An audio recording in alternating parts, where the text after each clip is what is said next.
estarmos na casa do Senhor. O salmista já disse: alegrei-me quando me disseram, vamos à casa do Senhor. Aos que estão também nos acompanhando pela internet, pelas redes sociais, que essa palavra, que este culto, as canções, as orações também possa alcançar o seu coração. Hoje é a quarta-feira do mês. Esse mês nós temos 5, né? E esse é o mês em que nós estamos estudando sobre renovo. Renovo é um conceito muito repetido na Bíblia, em vários aspectos da nossa vida, do nosso crescimento, tanto o nosso renovo individual, tanto quanto o renovo de Deus através da sua palavra, através das suas misericórdias, que a Bíblia diz que se renovam todos os dias na nossa vida. E hoje nós vamos dar continuidade falando sobre o renovo. E hoje eu quero falar sobre renovar da fé para que a gente possa enfrentar os desafios. Antes de falar sobre, e de ler o texto, falar sobre fé para vencer as dificuldades, já que o texto que nós vamos utilizar está em 1 Samuel, capítulo 17, versículos 41 a 51, que fala sobre o encontro que Davi teve com Golias e ele venceu o gigante. É uma história que todos nós conhecemos, porque por ser um personagem do Velho Testamento e também quando criança, quem teve esse privilégio, né, de aprender na escola bíblica dominical ou aprender através do culto doméstico, essa história em que um rapaz, adolescente, início da sua juventude, enfrenta um gigante e ele consegue vencer o gigante.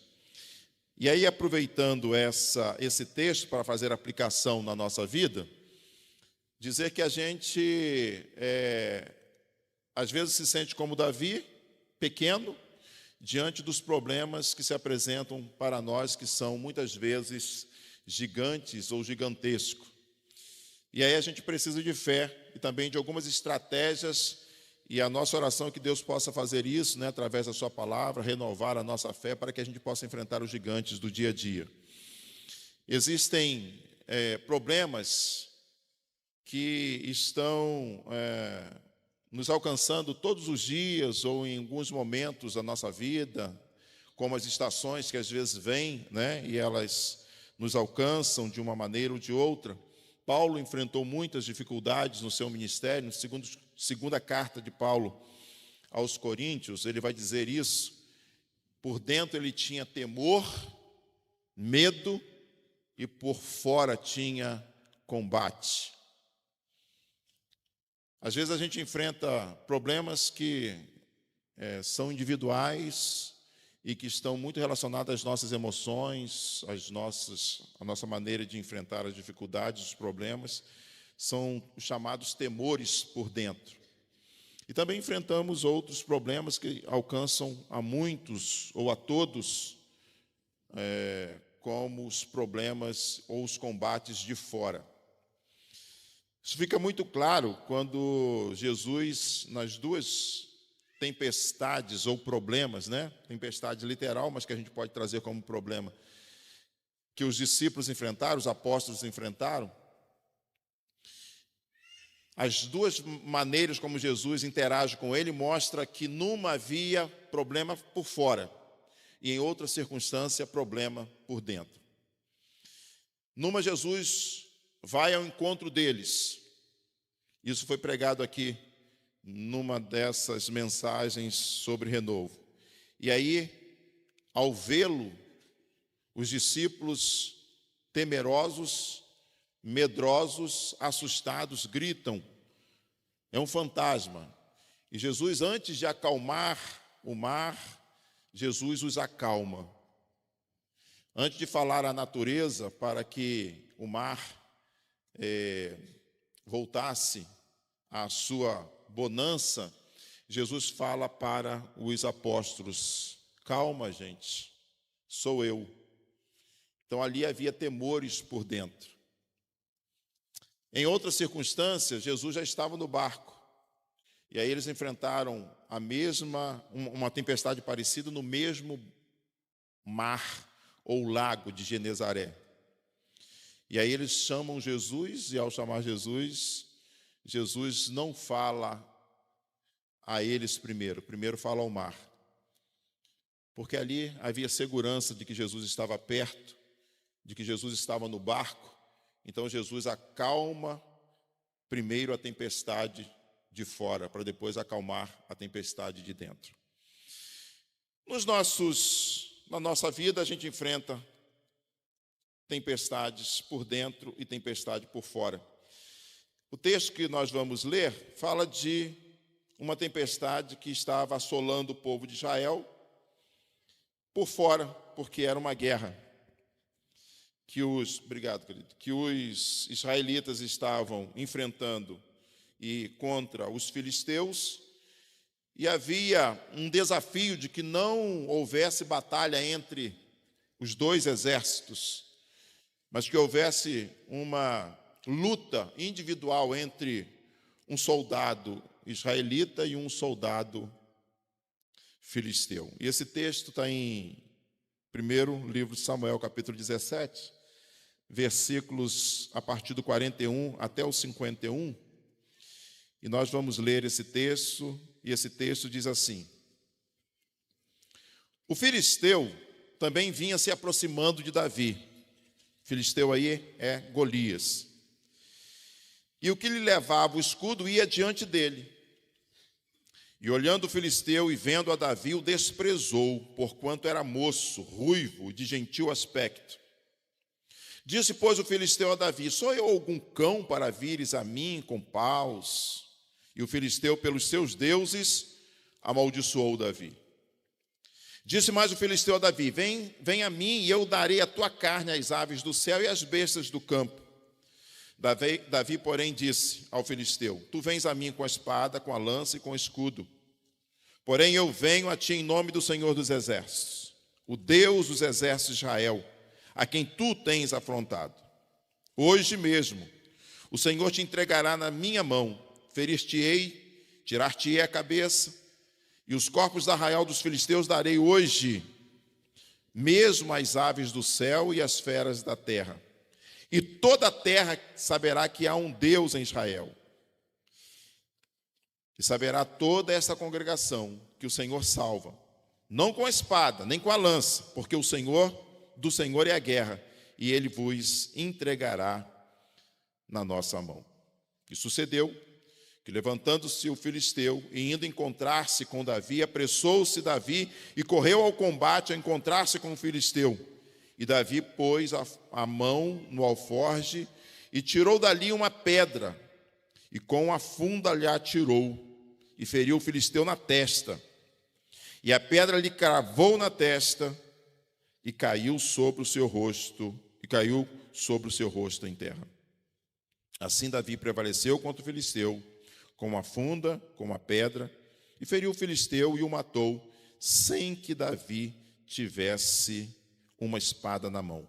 Por isso, correu Davi e pôs-se em pé sobre o filisteu, tomou a sua espada, tirou da bainha e o matou, e lhe cortou com ela a cabeça. E vendo então os filisteus que o seu herói era morto, fugiram. Amém? Deus, muito obrigado pela tua palavra, e porque o Senhor cuidou de escrever, de relatar esse texto para que nós pudéssemos aprender com esse texto. Então nos ajuda a extrairmos deles lições, aprendermos e colocarmos em prática. Esta é a oração que nós fazemos em nome de Jesus. Amém. Amém. Queridos, esse texto é um texto muito conhecido, e é claro que a narrativa do texto vai se estender por todo o capítulo 17, melhor dizendo, do primeiro livro do profeta Samuel. Mas o texto em que narra o encontro de Davi com Golias basicamente, são esses 10 versículos que nós lemos, em que ele encontra com o gigante e ele mata o gigante. Eu vou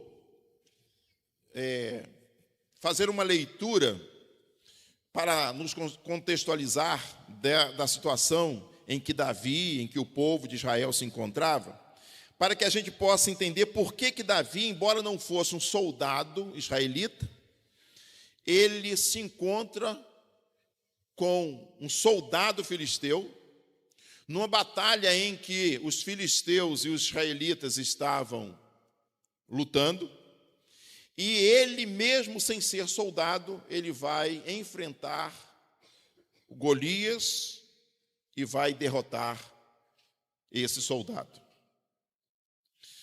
E aí eu quero colocar aqui, para a gente olhar esse texto com uma perspectiva de que os caminhos de Deus para que a gente possa enfrentar e vencer os problemas da vida, muitas vezes são diferentes dos nossos. Às vezes a gente acha que o caminho certo a percorrer para chegar a uma vitória ou para chegar a um determinado lugar é um caminho lógico. E muitas vezes Deus faz aos nossos olhos um caminho ilógico. Se você olhar para Davi, vai aparecer aí os caminhos para vencermos os desafios. Nós vamos encontrar primeiro lá no capítulo 16, Jessé, pai de Davi e de mais 7 filhos, recebendo na sua casa o profeta Samuel. E o contexto da história é o seguinte: o povo tinha pedido a Samuel, que era o juiz, havia pedido a Samuel um rei. Samuel aconselhou o povo a que não pedisse um rei, a que não mudasse a sua forma de administração, mas ainda assim Deus disse para Samuel: unge Saul como rei. E Samuel foi lá, ungiu Saul. Só que o comportamento de Saul foi inadequado. O comportamento de Saul foi um comportamento de rebeldia. Então Deus vai dizer assim para Samuel: Samuel, eu rejeitei Saul. Eu quero agora que você unja um outro rei. E esse rei é ser ungido, é alguém segundo o meu coração. Eu encontrei alguém segundo o meu coração. Então você vai lá, na casa de José, na casa de Jessé, o belemita, ele morava em Belém, e você vai ungir Davi como rei. Claro que Deus não falou para Samuel que seria Davi, de imediato. Ele chega na casa de Jessé, e Jessé então começa a chamar os seus filhos. E aí ele chama Eliabe, o mais velho, Abinadab, o segundo, Simeia ou Samar, o terceiro. E aí chama o quarto, que a Bíblia não diz qual era, chama o quinto, chama o sexto e chama o sétimo. A todos Deus diz assim para Samuel: Samuel, não é nenhum deles. Você está vendo uma coisa, eu estou vendo outra. Você está olhando a aparência, eu estou olhando o coração.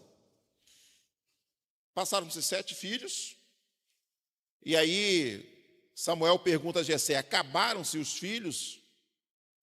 Lembraram-se então de um mais novo, chamado Davi, que era pastor de ovelhas.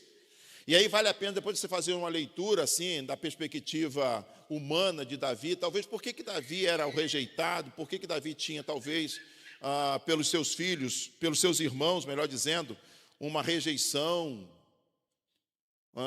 colocado para trabalhar, enquanto os outros estavam todos em casa. Enfim, vale a pena a gente olhar para Davi com essa perspectiva, mas chamam Davi e Davi se apresenta, e quando Davi chega, Deus diz para Samuel assim: é esse, unge esse como o rei de Israel.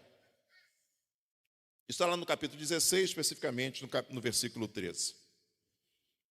Davi é ungido, isso não vai mudar absolutamente nada na vida dele, ele recebeu apenas ali o reconhecimento da sua família, do profeta, e Davi volta a pastorear o rebanho, porque ele era pastor de ovelhas.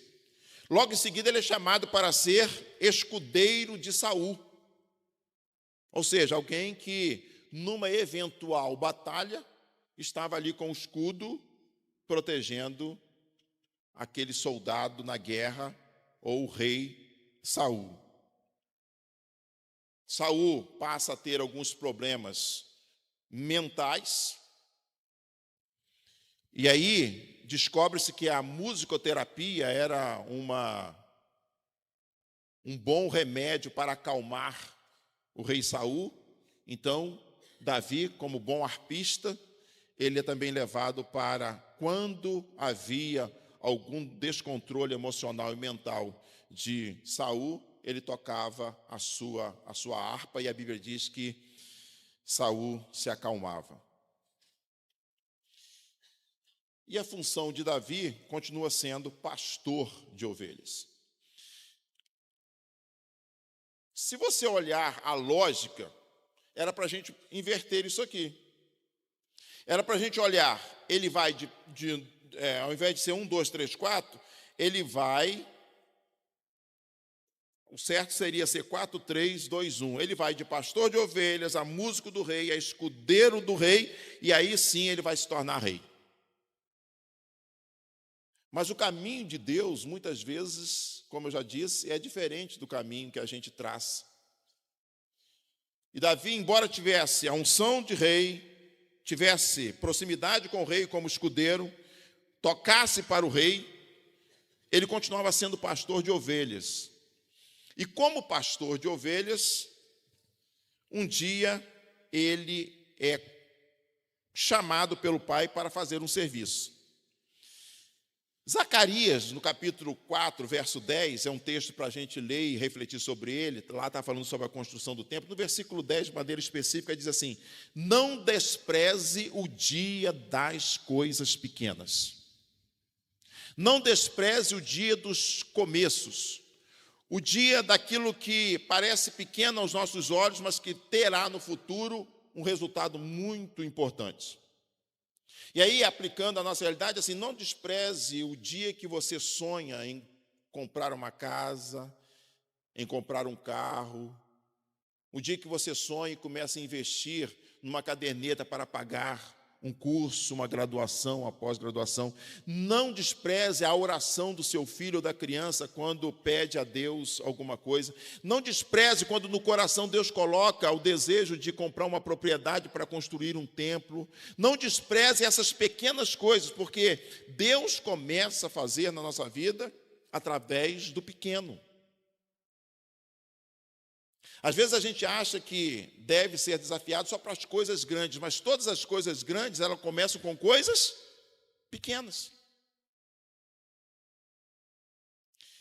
E aí um dia, embora fosse rei, embora fosse escudeiro, embora fosse músico, e continuasse lá com o seu ofício, Deus vai mandar Davi, através do seu pai, levar um pão e um queijo lá para as fileiras de Israel e para o comandante das fileiras de Israel. E aí eu fico imaginando que Davi poderia dizer assim: não, agora eu sou rei, como rei eu não vou. Eu tenho minha ocupação lá também como escudeiro e como músico, eu não vou. Tem mais pelo menos 4 irmãos, porque 3 estavam na batalha, então tem pelo menos mais 4 irmãos aqui dentro de casa, manda eles. Mas o que Davi fez? Davi foi.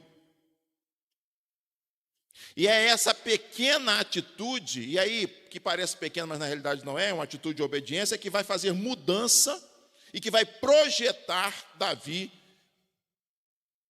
em todo Israel. Tanto vai projetar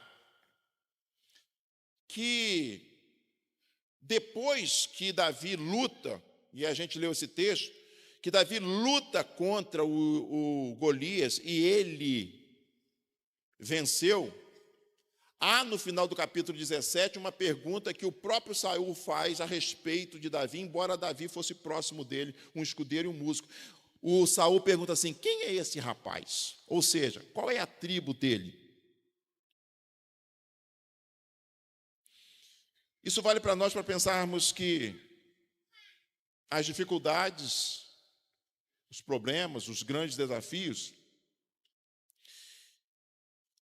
até mesmo as grandes conquistas que um dia, ou muitos dias vão acontecer na nossa vida, vão acontecer a partir do momento em que nós, ou cada um de nós, estiver disposto a fazer pequenos serviços ou pequenas coisas para o reino de Deus. Jessé diz para Davi: leva lá o pão e o queijo. E aí, quando ele chega no arraial, e aí ele pergunta aos irmãos como estava indo a batalha, como estavam indo as coisas. E aí ele ouve uma voz, e creio eu, porque por causa do tamanho do homem, uma voz possante, dentre a multidão, chamando, e isso acontecia de manhã e de noite, e aconteceu durante 40 dias, convocando ou pedindo um soldado israelita para lutar com ele. Era a voz do Golias. E quando Davi vê aquilo, ele primeiro faz análise da circunstância, análise da situação. Ele pergunta às pessoas que estão ao seu redor assim: o que se fará o rei? O que o rei fará para quem matar esse cara aí? Aí as pessoas disseram: duas coisas boas. Primeiro, será isento de imposto. Se fosse na nossa realidade hoje, assim, será isento de INSS, será isento de ISS, será isento de IPTU, será isento de PVA. Imagina quanta isenção a gente teria. Uma coisa extraordinária. Segundo, vai ser genro do rei. Então vai fazer parte de uma linhagem boa. Mas para que isso acontecer, essas duas coisas acontecessem, talvez alguém tenha dito para Davi assim: mas para isso acontecer é preciso estar vivo. E desafiar um gigante como Golias não era algo fácil para nenhum dos soldados israelitas. Porque a Bíblia vai dizer no capítulo 16 que todos se escondiam, todos ficavam com medo.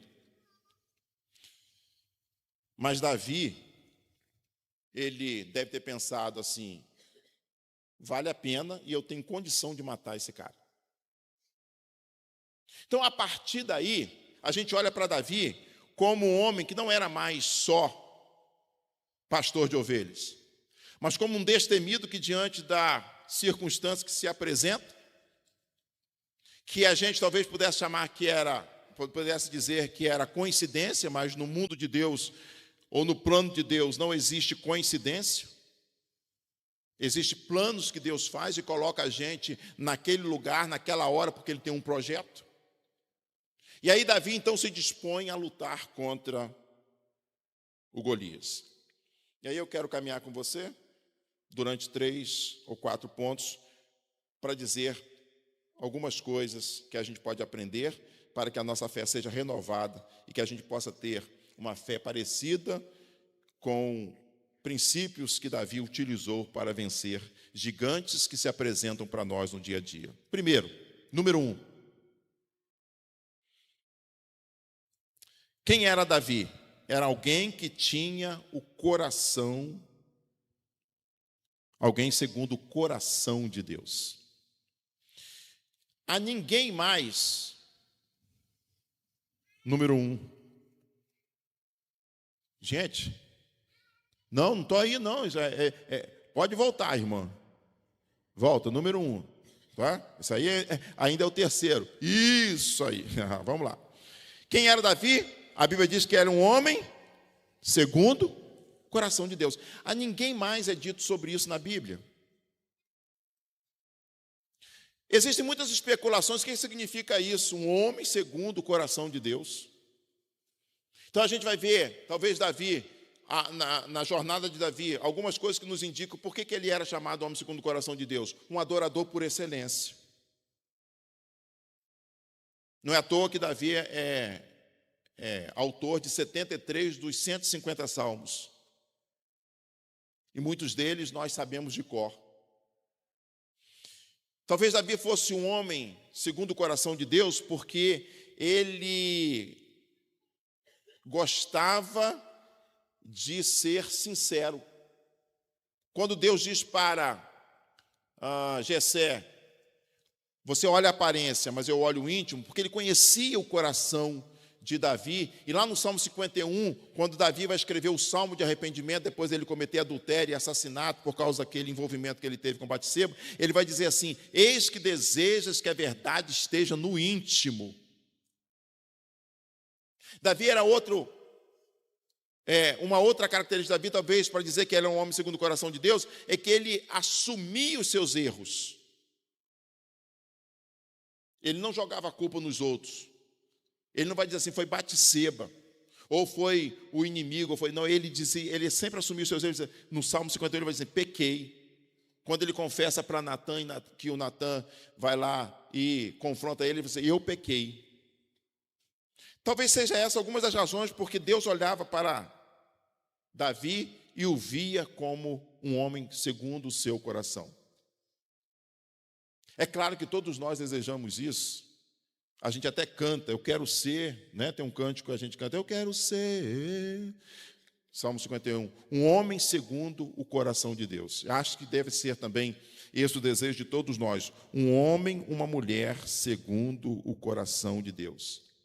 Alguém que Deus olha no meio da multidão, e aí, que não sejam poucos, que sejam todos, mas que Deus possa dizer, é alguém que se arrepende, é alguém que adora, é alguém sincero, é alguém que assume as suas responsabilidades. Número 2. Quando Davi chega no arraial e ele encontra aquela situação de pavor e de medo, ele encontra duas situações. Ele encontra o gigante, e Davi, ele só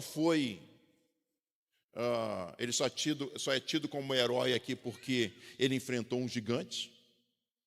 E a gente não deve menosprezar os gigantes. A estratégia para você vencer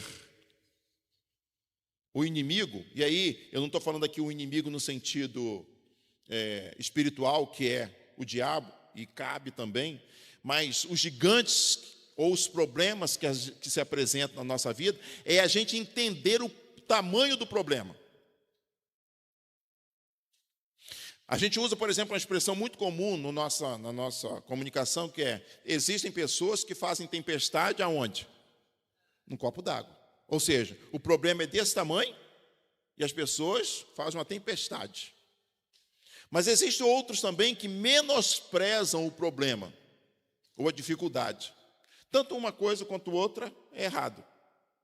É importante que a gente saiba o tamanho do problema para enfrentar o problema da maneira certa, com as armas certas, as armas corretas. Havia um gigante? Havia. E não era um gigante qualquer. Não era alguém que tinha alguns poucos centímetros. 3 côvados e 1 palmo dá mais ou menos, ou pelo menos 3 metros, mas provavelmente 3,20 metros. 3,20 metros para uma luta tete a tete, corpo a corpo, é muito para alguém que tem 1,70 m, 1,80 m. Então havia gigantes. Mas havia também no povo de Israel uma visão distorcida. Golias, ele representava medo e afronta a Deus. E aí, Davi, aliás, o exército de Israel, ele olhava o gigante. E quando a gente só olha o gigante, a gente só tem a visão humana. E aí, na visão humana, a gente tem medo. E durante 40 dias, a Bíblia diz que de manhã e de tarde, saía aquele filisteu, saía aquele soldado, saía aquele homem do meio do exército filisteu e gritava aos soldados israelitas: não precisamos lutar. Vamos fazer uma luta única. Um homem contra um homem. Eu contra qualquer soldado de vocês aí. E será que aquele que derrotar fará com que o exército derrotado seja servidor do exército vencedor? E ninguém se dispunha, e ninguém se colocava disponível para a luta. Mas Davi olhava para Deus. E por que olhava para Deus? Porque quando Davi chega lá naquele arraial e ele encontra ele ouve esse gigante, o soldado filisteu, chamado Golias, afrontando o povo de Israel, Davi faz uma pergunta precisa.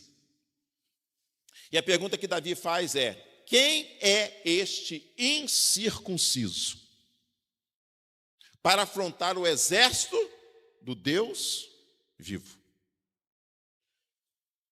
Davi estava dizendo assim: gente, nós temos aliança.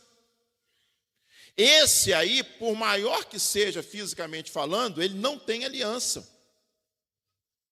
Se nós temos aliança, João, o apóstolo, ele vai dizer lá no capítulo 4, versículo 4, maior é o que está em nós do que o que está no mundo.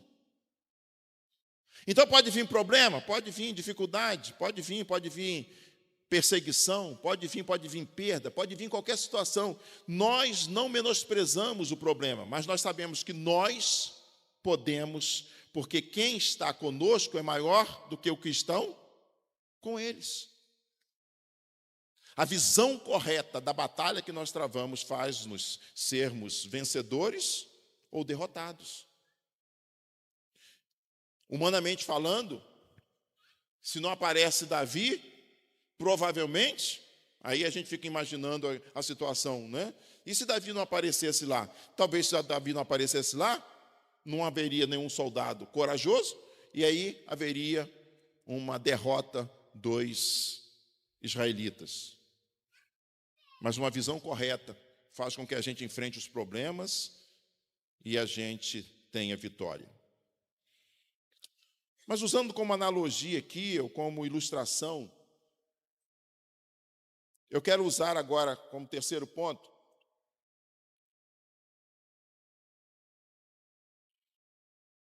a arma, ou as armas usadas por Davi para enfrentar aquele gigante. A Bíblia diz que quando Davi se dispõe a lutar, Saul chama,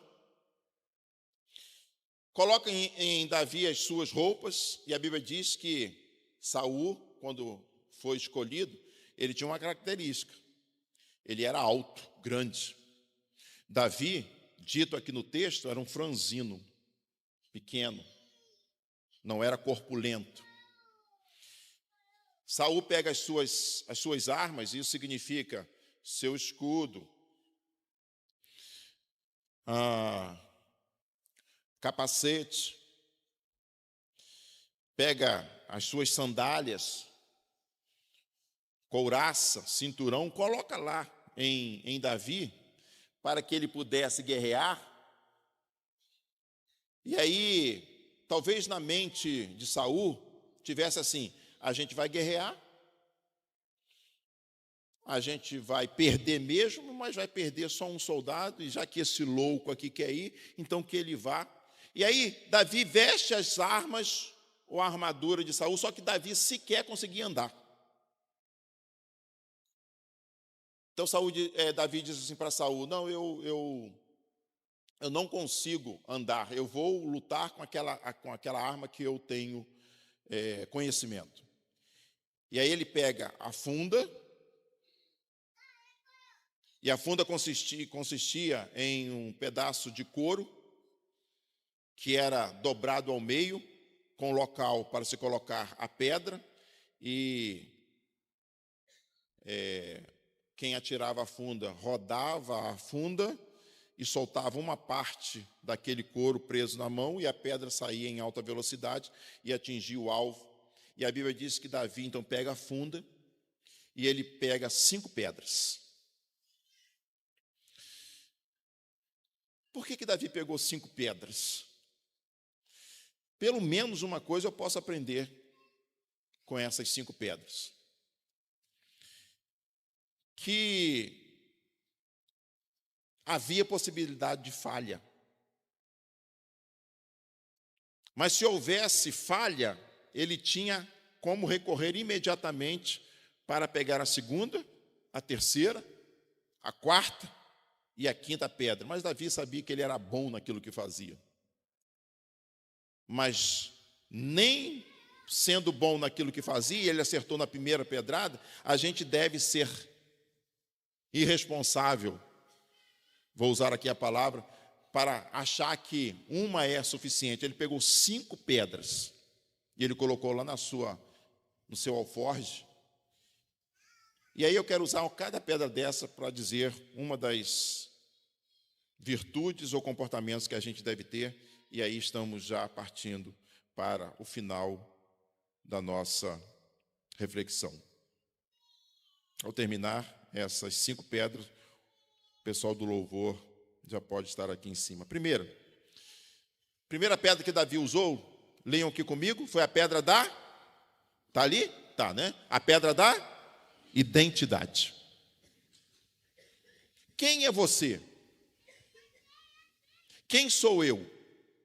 Toda vez que se apresenta um problema, uma dificuldade, um desafio para que nós vençamos com fé, nós precisamos saber quem nós somos. E Davi sabia quem ele era. Davi sabia quem servia. Davi sabia quem era o Deus com o qual ele tinha aliança. E todos nós precisamos saber quem somos nós, a nossa identidade. E a nossa identidade nos leva a fazer aquilo para o qual nós fomos, ou somos, ou com quem nós somos identificados. Davi sabia que, humanamente falando, ele não podia, mas que o Deus a quem ele servia, do qual ele era filho, do qual era protegido, do qual ele tinha aliança, ele sabia que ele poderia vencer. Então, a atitude de Davi, ao saber, e o comportamento que ele tem, nos faz renovar a nossa fé dia a dia, principalmente através da palavra, porque a Bíblia diz que nós precisamos renovar a nossa mente através da palavra de Deus, entendendo quem Deus é, e a partir daquilo que Deus é, daquilo que Ele nos fez. Então, nós somos filhos de Deus. E se filhos, herdeiros. Romanos 8. E se herdeiros de Deus, co-herdeiros com Cristo. Por isso que lá no versículo 27 em diante, vai dizer assim: mas em todas essas coisas nós somos mais que vencedores. Então, a sua identidade é que vai fazer você enfrentar os seus gigantes com a convicção e com a certeza de que você vai vencer, não por causa de você, mas por causa do Deus a quem você serve. Amém? Segunda pedra que nós podemos dizer que Davi pegou foi a pedra da... Qual, gente? Confiança. Fé. E essa confiança aqui está numa frase que Davi vai dizer assim: a guerra pertence ao Senhor. Eu tenho que ir. Eu acho interessante, né, que no Velho Testamento, principalmente, a gente vai encontrar muito isso. Deus garante a vitória, Deus disse que já o povo iria conquistar. Ele vai dizer: todo lugar que pisar a planta do vosso pé, vou-lo tenho dado. No Novo Testamento vai dizer assim: nós somos mais que vencedores, mas isso não isenta de que a gente tenha que ir para a guerra. E para ir para a guerra, a gente precisa ir com confiança. Ah, eu vou fazer um concurso, vá com confiança. Eu estou enfrentando uma enfermidade, vá com confiança. Porque essa batalha, essa guerra pertence ao Senhor. Eu tenho que fazer a minha parte? Tenho, mas a batalha pertence ao Senhor. Davi tinha essa convicção, tinha essa certeza, por isso ele tinha e ele usa a pedra da confiança. Terceira pedra que ele usa é a pedra do... Qual é? Terceira pedra? Foco. Existem vários textos na Bíblia que falam sobre isso. Mas principalmente aquele que, de Hebreus capítulo 12, vai dizer assim: portanto, nós também, que estamos rodeados de uma nuvem tão grande de testemunho, deixemos o embaraço e o pecado que tão de perto nos rodeia, e corramos com perseverança a carreira que nos está proposta, fazendo o quê? Fitando os olhos em Jesus. Qual é o seu foco? Para onde você está olhando? Para onde você está indo? Porque quando a gente perde o foco, aí a gente perde energia com outras coisas. Aí a gente começa a gastar energia com coisas que não valem a pena gastar energia. Davi, ele não perdeu o foco. E o foco de Davi estava no fato dele acreditar que Deus daria vitória. Quando ele chega lá, ele encontra alguns dos soldados e os seus próprios irmãos contra ele,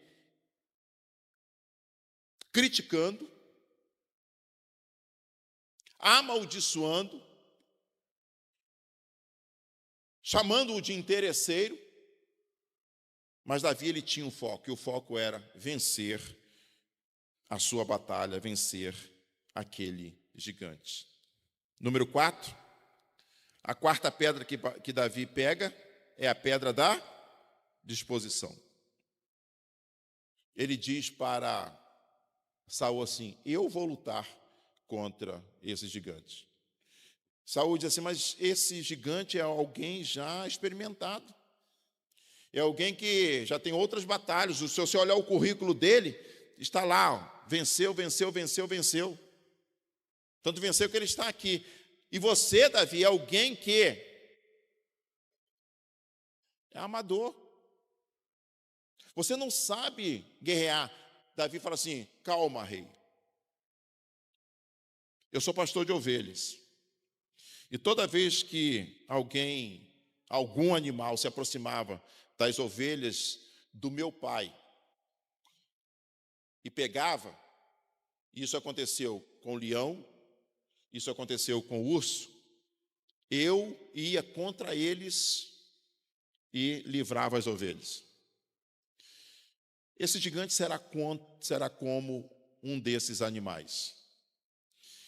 A gente precisa entender aqui, entre outras coisas, que as batalhas grandes da vida, elas são antecedidas por batalhas que são menores, que vão forjando o nosso caráter e a nossa força para que a gente conquiste a vitória maior. Davi, ele teve disposição, vontade e lutou contra o inimigo. Por último, a quinta e última pedra que Davi utilizou foi a pedra da qualificação. Se Davi tivesse só disposição, se Davi tivesse só identidade, eu vou vencer porque eu sou filho de Deus, essa guerra pertence ao Senhor, eu estou disposto a vencer, mas ele não tivesse lá a qualificação, ele seria derrotado. Sabe por quê? Porque todos esses comportamentos aqui, sem utilizar aquilo para o qual nós fomos forjados, para o qual nós fomos treinados, para o qual nós nos preparamos, não será suficiente. A armadura que Saul colocou em Davi, embora fosse uma armadura, e talvez a melhor armadura, que era a armadura para proteger o rei, era insuficiente para Davi. Davi fez aquilo que ele sabia fazer. Ele sabe o que Davi sabia fazer? Jogar pedra. Ele era perito em jogar pedra. Eu imagino que enquanto Davi estava lá pastoreando o seu rebanho, e as ovelhas estivessem ali deitadas, descansando, Davi estava treinando. Ele colocava um alvo lá a certa distância e ele ficava treinando. E quando se apresenta o problema, o que acontece? Davi, ele vai dizer assim: eu venço esse inimigo na força do poder de Deus, na confiança que eu tenho, na minha identidade com Ele, mas naquilo que eu sei fazer. Então, a nossa qualificação, o nosso preparo, tem tudo a ver. E aí, quando se fala no preparo, é no preparo acadêmico, no preparo braçal, mas aqui na nossa armadura para a luta espiritual. Davi, ele usou a arma certa. E qual é a arma certa que nós temos à disposição para a nossa luta espiritual? Efésios 6, a partir do versículo 10. Finalmente, irmãos, fortalecei-vos no Senhor e na força do seu poder. Revesti-vos de toda a armadura de Deus para que possais resistir no dia mau. Porque não é contra carne e sangue que nós temos que lutar, mas contra principados, potestades, contra as astutas ciladas do diabo. Portanto, tomai toda a armadura de Deus para resistir no dia mau e depois de haver feito tudo, permanecer firmes. Estais, pois, firmes com o quê? Cinturão da verdade, couraça da justiça, calçados os pés com preparação do evangelho da paz, embraçando o escudo da fé, o capacete da salvação, a espada do Espírito e a oração. Qualquer guerra que a gente queira lutar, seja uma guerra na luta para as nossas conquistas, nos gigantes que se apresentam, nos problemas que vêm contra nós, se a gente não tiver com essa armadura, o risco de perder essa batalha é muito grande. Então, como Davi, se a gente tem todas essas 4 qualificações, mas não tem a última, a gente corre o risco. Então, que a gente possa ter a nossa identidade, a confiança, o foco, a disposição, mas entender que a nossa luta, que a nossa fé renovada no Senhor, ela passa pela preparação e o uso da armadura de Deus no nosso dia a dia. Amém? Lutas, problemas a gente vai enfrentar, sejam eles de fora ou de dentro, mas a gente pode se sentir renovado quando a gente faz de fato aquilo que está na nossa responsabilidade fazer, e a gente está preparado. Quando a gente está preparado, Deus ele vai fazer a parte dele e nós vamos vencer e a nossa fé será renovada dia após dia. Vamos adorar a Deus? Vamos ficar em pé e vamos adorar a Deus cantando e logo após a gente volta para a oração.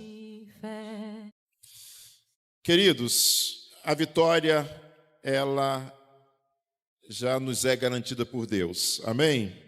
Mas eu quero fazer 3 aplicações rápidas desse texto. Primeiro, cultive sempre a intimidade com Deus.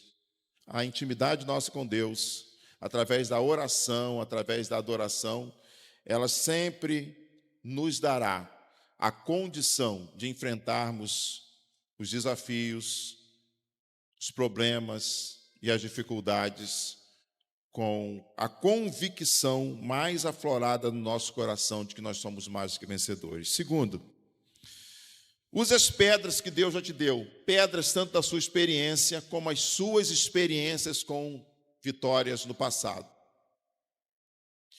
Davi falou assim: eu já derrotei um leão e um urso, e eu posso derrotar esses gigantes.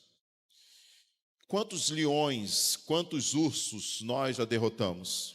Então não vai ser esse gigante que se paira diante de nós agora que vai nos derrotar. Amém? Mas o último, que é importante, tanto quanto, mas para a gente refletir, está no versículo 51, você lê depois, quando chegar em casa, o versículo 51 do capítulo 17. A Bíblia vai dizer que Davi acertou a pedra num espaço pequeno, ele era perito,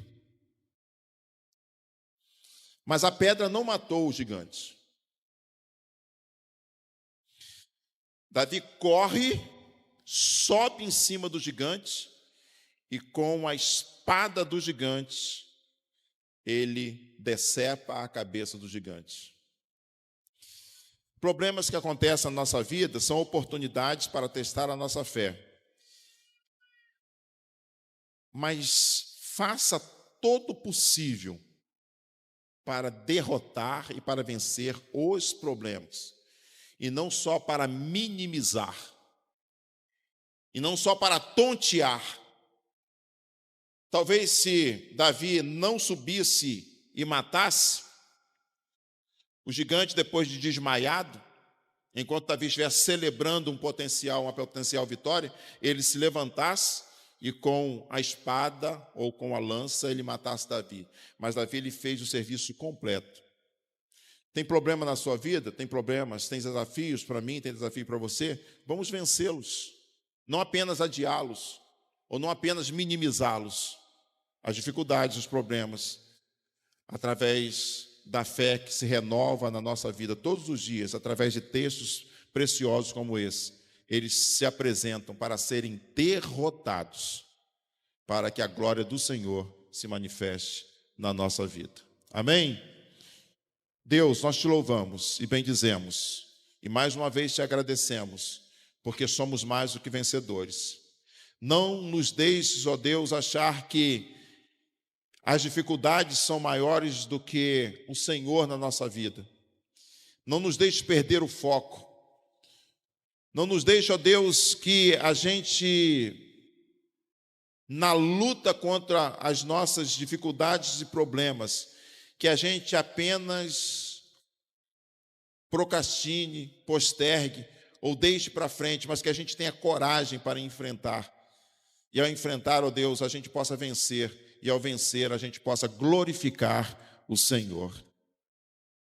Nós cremos, ó Deus, que o Senhor tem promessas, o Senhor tem desafios, e mesmo quando os problemas e as dificuldades se apresentam, o Senhor continua sendo maior. Nos ajude a sermos mais do que vencedores, mas fazendo aquilo para o qual o Senhor quer que nós façamos. Essa é a oração que nós fazemos, na convicção, na certeza de que vitorioso é o Senhor. Por isso, glorificamos o Senhor. Amém. Amém.